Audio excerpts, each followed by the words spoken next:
The great holiday travel season is upon us. I want to give you the latest TSA numbers. Yesterday, 2 million people went through TSA checkpoints at the nation's airports.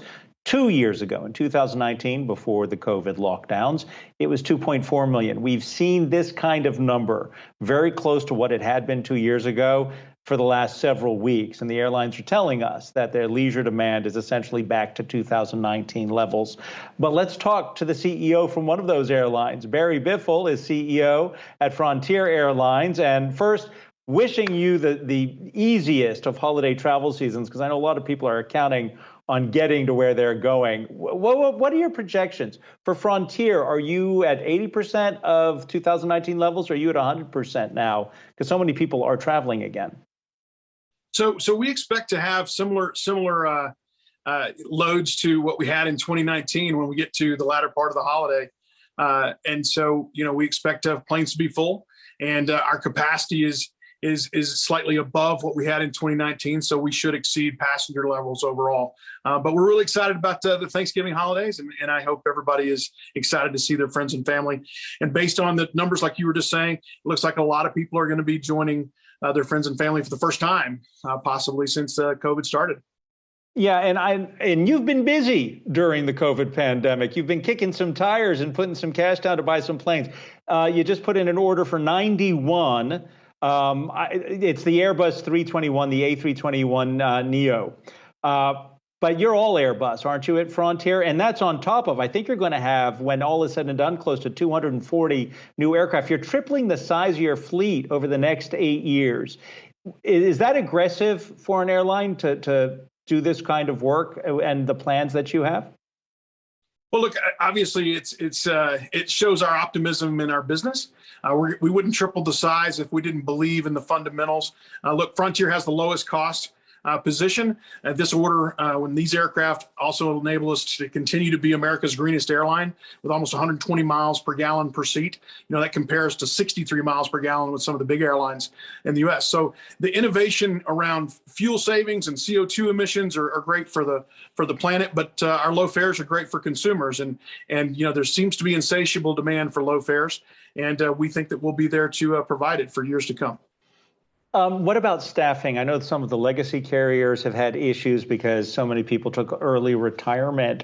When you triple the size of an airline, you need more people. What do you think are the chances are you're going to get the people you want in time to follow through with the expansion? Well, look, we're seeing, as the incentives to not work kind of went away, those federal plus ups for the unemployment, as that went away, we're seeing a lot of people come back to the workforce. And we're also just seeing, things just overall normalize. We've got the vaccinations and now the boosters. And I think, when we round the clock into 2022, I think you just look at the fact that we've got the pill coming in to treat COVID-19 from a therapeutic perspective. And I think that's going to get the last numbers of people that are still sitting at home. Some people are still out of the workforce because they're nervous. Mm-hmm. But the truth is I think there's going to be less and less concerns as we move through the next couple of months, especially once we get the approval for the therapeutics. Airlines for America will appreciate this when I point out that there have been no reported super spreader events on any airline. The filtration systems on the planes, when the pandemic lockdowns began, we talked a lot about this, the HEPA filters and all of that. But where I'm going with this are the masks. I know that a lot of people and CEOs at airlines wish the mask mandate would go away. TSA is going to re-examine this January 18th. Do you have any insight about what they might do? I mean, the concern over the spike in cases sure sounds like they're going to extend it. Can you share with us any discussions that you're hearing about what might happen? Look, I don't know what they'll decide, but I think if you have continued high cases and more importantly, continued high hospitalizations, I suspect that they'll keep it in place. Do we need it a couple more months? Maybe. I think, again, I'll go back to the therapeutic. If this truly reduces hospitalizations and deaths by 90%, then, by probably February, March, you're going to have a game changer that should be good for travel, should be good for the overall economy. But yeah, you probably get away from needing masks if that is successful. So maybe they extend it, but I doubt they'll want to extend it. It's not going to be 6 months or 12 months, I wouldn't think. We didn't even get into your earnings report. I should point out that your revenue is just about what it had been for the same quarter in 2019. Have you had a chance to exhale yet? Or is it still, you're the CEO, thousands of people are counting on you just as employees, multiply that by 10 with the passengers.